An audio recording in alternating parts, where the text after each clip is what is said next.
Ndagusuje cyane wowe mukunzi wa RAMUKA TV, amahoro y'Imana bane nawe, ndizera ko umeze neza cyane. Inkuru y'uyu munsi tubafitiye ni inkuru y'umwarimukazi cyangwa se umwigisha, aho yafashwe asambana n'umukozi wo mu rugo. Bantu banje ntibyoroshye iyi si ahantu tuganisha n'ahantu hakomeye cyane. Umwarimukazi wo mu karere ka Ikayonza yafatiwe mu cyuho n'umugabo we ari gusambana n'umusore wahoze abakorera mu rugo. Ibi byabaye mu rukera rwo kuri wa kabiri mu mudugudu wa Karamba ya kabiri mu kagari ka Rugenda bari mu murenge wa Mukarange mu karere ka Kayonza. Amakuru aturuka mu baturage avuga ko uyu mugore w'umwarimukazi yigisha kure mu wundi murenge, bikaba byaratumye umugabo we amukodesherezayo inzu.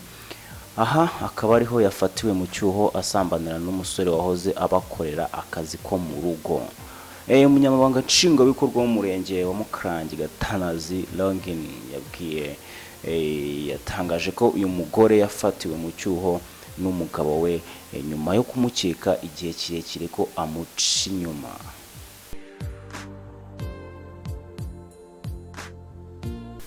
Yagize ati ahagana saa sita z'ijoro zirengaho nibwo umugabo we yamufasha asambana n'umusore wahoze abakorera akazi ko mu rugo.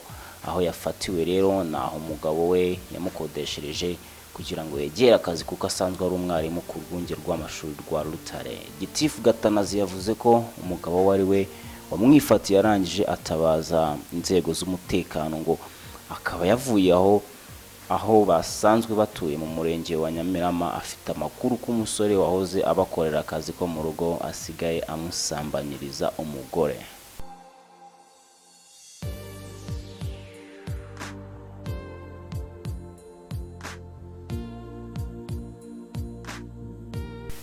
Ndetse uyu muyobozi yasabye abaturage kwirinda gucana inyuma kuko biri mu bisenya umuryango, abana bakabigenderamo. Ati turasaba kwirinda ibyaha nk'ibi byo gucana inyuma kuko bisenya umuryango, cyane cyane ku bantu nk'aba bari barasezeranye noneho banafitanye umwana muto uri munsi y'umwaka.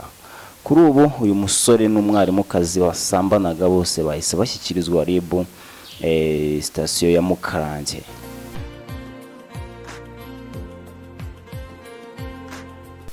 Mu buzima bwacu tubamo gucana inyuma ni icyaha bigoranye kwihanganira, ndetse benshi bahuriramo n'ingorane ndetse n'ingaruka nyinshi zigiye zitandukanye, haba ku babikoze, umuryango n'igihugu muri rusange.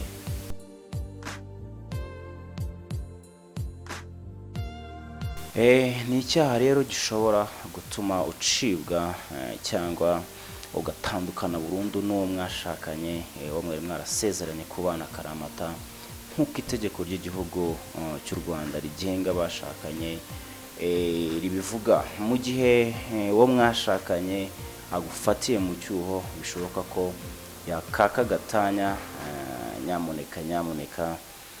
Nyamuneka rwose twirinde, twifate, bizaduha kuramba tutanduranyije. Ndagushimira cyane wowe ukurikirana ibiganiro bya RAMUKA TV. Ngushimira wamaje kwiyandikisha nk'umunyamuryango. Aho bagize ikiganiro rero Open the creator w'Imana. Reka tubonane mu biganiro byinshi bigiye bitandukanye. Uwiteka akomeza duhana umugisha.